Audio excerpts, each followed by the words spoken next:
a vegan restaurant that's a centre of influence, that's attracting the attention of international banks, market analysts, as well as the city of Oakland, California. That's the extraordinary story of Chef Chu and the Veg Hub restaurant. This inspirational story is coming up on Ministry in Motion. You're watching Ministry in Motion, where we explore best practices for your ministry in the 21st century.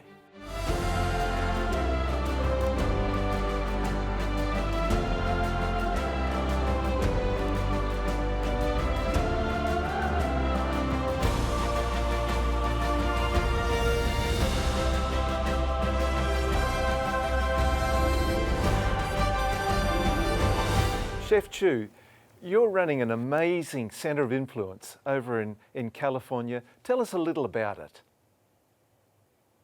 Yeah, I'm actually been in Oakland, California for the last 3 years, and we've been, having an amazing time serving delicious plant-based foods. We actually make something called our delicious vegan Philly cheesesteak. So it looks like steak, tastes like steak, but guess what? It ain't steak.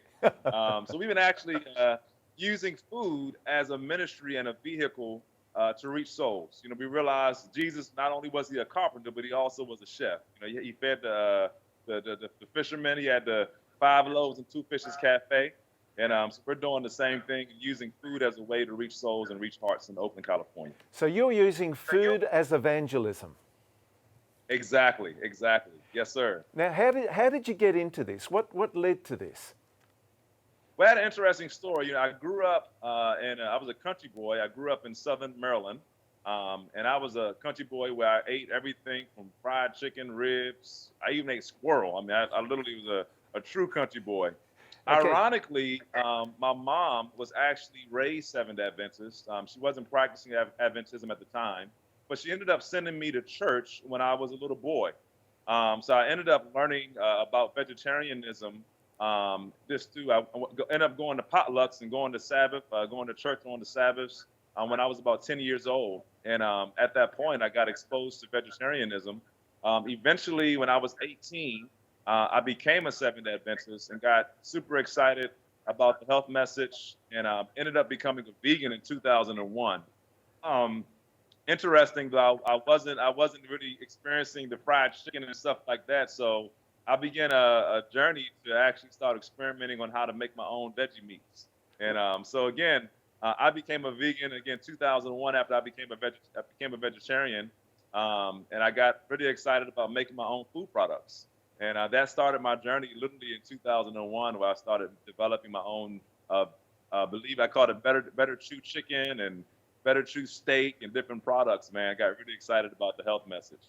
So your restaurant's called the Veg Hub, right? Yeah, the restaurant's called the Veg Hub. Yes, sir. Okay, and tell us about it. What's you've got? It's all vegan, plant-based. How many customers? Yeah, all 100%. Yeah, 100% plant-based.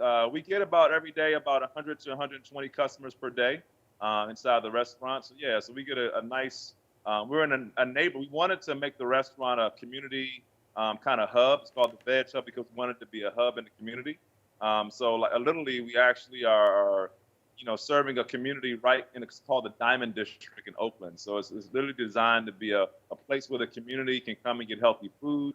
We also do cooking education and cooking classes. So we do a lot of education for the community, both for adults and also for children. So that makes it really special as well. So so our customers have become our friends. They're like family to us. Wow. So what are your opening hours, Chef? Yeah, we open up today we open up at 12 o'clock.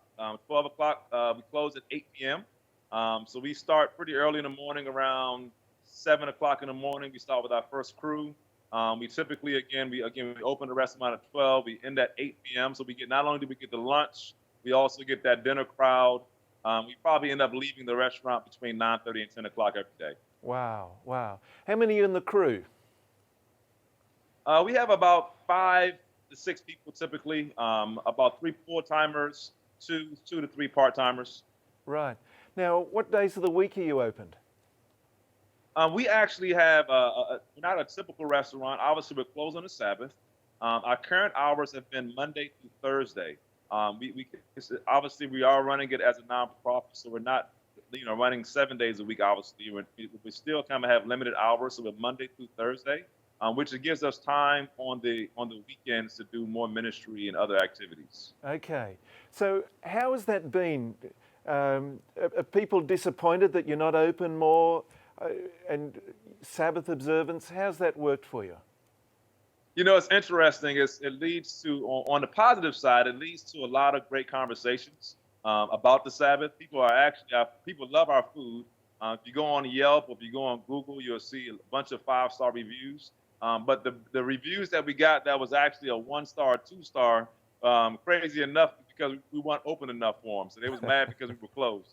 So that's kind of the funny part about it. So people really do get upset that we're not open more. But honestly, the customers that come have gotten used to it.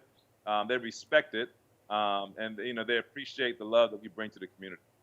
Now, you're a chef, you're a restaurateur, you're an entrepreneur, you're an educator, you're a Bible worker, you're a husband, you're a father. How are you balancing all of this? Well, I got a great wife, I tell you like that. Okay. Yeah, it's not easy. I mean, at times, it becomes very overwhelming. One thing I've learned, I'm still learning. One of my favorite scriptures, I always love it, is Matthew 6:33. It says, "Seek ye first the kingdom of God and His righteousness, and all these things shall be added unto you." That's a constant reminder for me. Also, you have to be very intentional about your time management. That's one thing that I'm very, even every day. I mean, I try to make sure I have a schedule. You can only get a little bit of, you only get a certain amount accomplished in one day. And so, I have to be very intentional about my time. So that's one thing. And also, last thing I will say, I read one time, that the disciples accomplished much because they attempted much. Right. So I'm a true believer that, sometimes you have to go for it. I'm at a point in my life where it's like, hey, we've never seen people get so excited about eating plant-based and becoming vegan, and the world is hungry and open to this. And so this is it's a monumental time in Earth's history as people are really excited about, eating healthy, and it's a great opportunity for ministry as well. Now, when I Googled you and I Googled the Veg Hub, and I was amazed at the influence that you're having in your centre of influence. Like there's a major bank that's profiling you in their advertising. Yes. The world loves you and the world loves Veg Hub. What's your secret to success? One of my mantras, one of our core values is that we like to say friends first and customers second. Can you just run that by us again? That in the food business. Sorry, Chef, we just lost the line. Friends first. Yeah, I like to call it friends first and customers second. Okay. I truly believe that, in the food business, food is a very intimate experience. You think about food as like one of our most intimate moments. You have some of your best conversations around food. So we treat every customer like family. And that means that, we give them a plate of food. We're going to make sure it tastes amazing. It tastes delicious. And people really become to enjoy, this us as a team, as what we provide for the community. And so I think the secret of success is, number one, treating our customers like family. Number two, making sure that we always put out a great, product. Obviously, if the food wasn't delicious, people wouldn't support us. And so one thing that I really believe is that, again, coupling great customer service and a great product, it just becomes a wonderful experience. And then when people see the genuineness and authenticity that you bring to the community, you're seeking to do education, you're seeking to not just, serve food and make money, they see a deeper value that you're adding. You're actually adding value to the community. And I believe that's where it really becomes special, when they see that you're an asset. I always say about a church, if the church closed, will the people forget about you, or will they say, hey, where's this church at? And I believe that in the restaurant that we've established, in the ministry that we're doing in Oakland, people will be disappointed if we shut that restaurant down. Yeah. And I think that's the approach that we're kind of taking about it. So how do you make that bridge, the connection from the food, delicious food that you've put together yourself, they're all your own recipes. How do you make that bridge from that to Jesus? Wow, that's a loaded question right there. One thing I found is that, again, in our restaurant, we have a very open feel. We kind of make it almost like you're eating at home in your kitchen with your family. So therefore, it allows us to have a lot of conversations with our customers. So again, you can imagine when I had my first restaurant in 2008. This is my third restaurant, and when I first started restaurants, I always thought that as soon as they come into the door, I want to give them a book. I want to, tell them about, tell them about Jesus, in day one. And what I've learned is that if the food is good, if the customer service is wonderful, people will come back over and over again to the point where they become, you get to know them on a first name basis. That then they become a friend. So a lot of my customers, believe it or not, they're friends. I can call them up. We can go to a basketball game. We can hang out with our families. So that naturally, since they're friends, we can naturally have a conversation about spiritual things.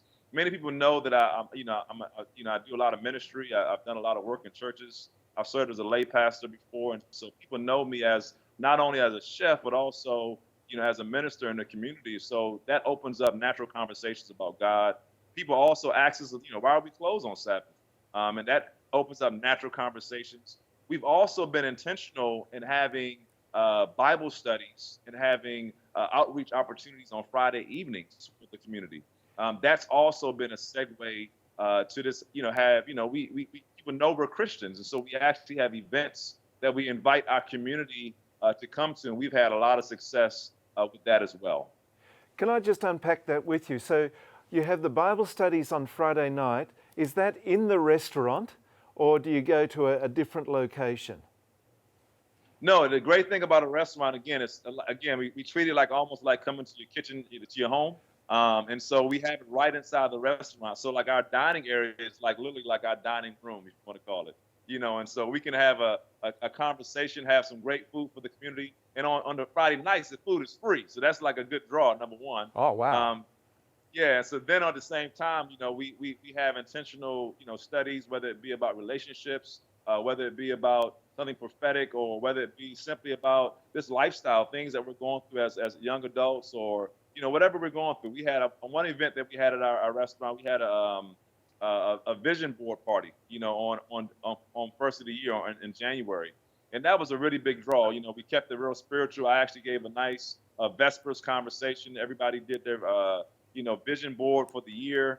And it really created a family, environment in that situation. And people really enjoyed being able to get good food, have good fellowship, having a place in the city that's actually a Christian environment where they can express themselves openly. And mind you, this wasn't Seventh Adventists that came out. This is really this Christians from the community that came and supported. It was some Seventh Adventists, but a large population actually was not Seventh Adventists that came to this event.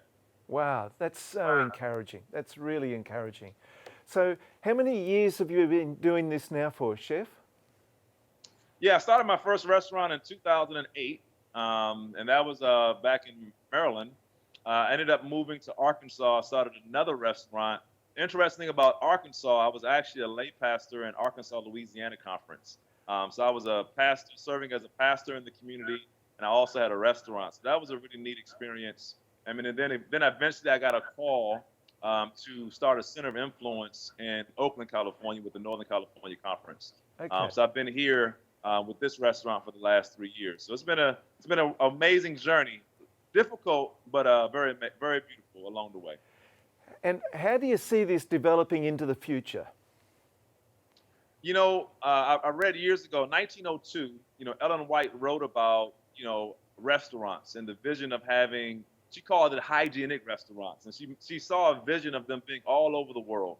One thing I'm praying for is that we would have a restaurant franchise that's mission centered, and that the restaurant franchise model would lead to church plants. The vision that we have for our current restaurant right now is to start a church plant through the restaurant. We feel that one of the greatest ways to reach the community is through their stomachs, and so we're using food as a conduit to reach the community.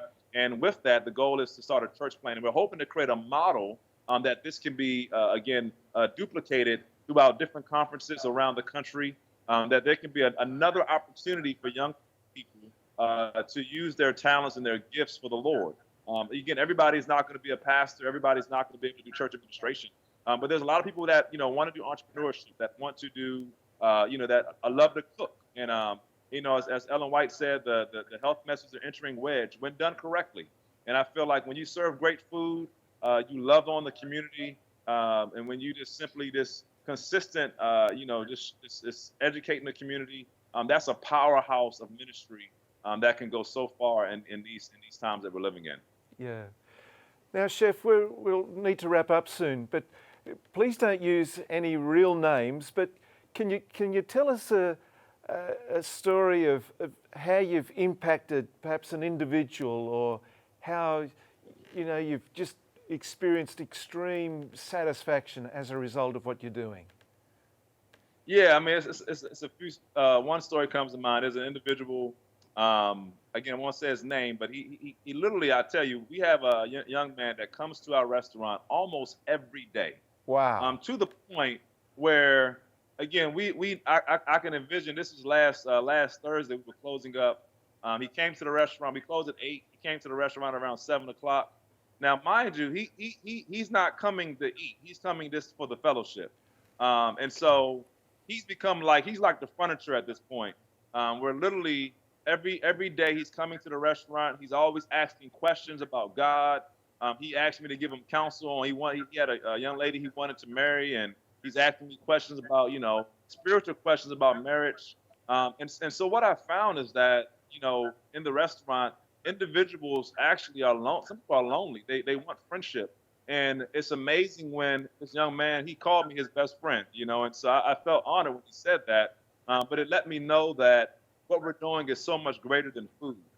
We actually are becoming a family to individuals in the community that need hope, that need to feel love. And we're actually being able to do that. And that's not the only individual that we get to do that with. There's another young man. He comes every day. He studies. He's in college. He comes every day with his notebooks, and he gets a few orders, and every day he sits down and studies. And what's so amazing about him is that he says since he started eating our food, he feels that he's actually doing better in his grades. So that's kind of funny as well. So it's, I tell you, man, the love that we get to experience, it's not only the community, we're serving the community, but they're serving us. We get to experience their love as we get to love on them. So it becomes a mutual blessing, not only for us, but also for the community. Wow, Chef Chu, thank you so much for showing us the multifaceted nature of a centre of influence, how in so many different ways you are influencing, whether it's the commercial world, the business world, individuals, a community. This is wonderful. And just one last question. What would you say to somebody who's thinking of doing something along what you're doing, emulating or replicating? What would you say to them? Yeah, that's a great question. Somebody called me just right before this conversation and asked me that very question. One thing I recognize is that the food business is a business, but it's also a ministry. And one thing I'm realizing is that you have to be intentional about both, but you don't want to be so intentional about the business that you forget about the ministry. And so one thing that, obviously the restaurant has to be financially sustainable, which is very important. But I do believe that as we look at restaurants as a church movement, our primary purpose is the salvation of souls, is leading people to Christ. And so I think that as you look at the model, the center of influence, the ultimate aim is to let people know that there's a God that loves them. There's a Jesus that cares for them, and that use the food as the tool is not the end goal. It's only a tool to reach the heart. And so I would say, as you create the model, look at it not just as a business, because you can get stuck just serving tables and just serving food, which, that's a restaurant. But our restaurants are designed for the purpose to lead a soul to Jesus and let them know that God loves them. So I would say let's keep that as the focus and as the primary purpose of why we exist. Wow. Chef Chu, I just want to thank you. I want to praise God for you. And long may your ministry continue. And may it be a model and may it be replicated in so many places. Thank you so much for coming on Ministry in Motion. Absolutely. Thank you. Thanks for having me. God bless you. Bye-bye. Thanks so much for joining us for today's Ministry in Motion, where we had Chef Chu speaking to us from the Veg Hub restaurant. an amazing centre of influence. From today's program, there are some important takeaway points. The first one was, a vegetarian restaurant is a powerful centre of influence. Secondly, treat customers like family and friends. Our third point was, Sabbath observance leads to many great conversations. A fourth take-home point is, prioritise God and manage your time well and attempt much.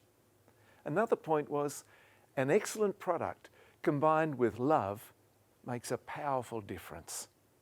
The sixth point, fellowship paves the way for evangelism. And food is a tool to reach the heart. And finally, keep a balanced focus on ministry and business.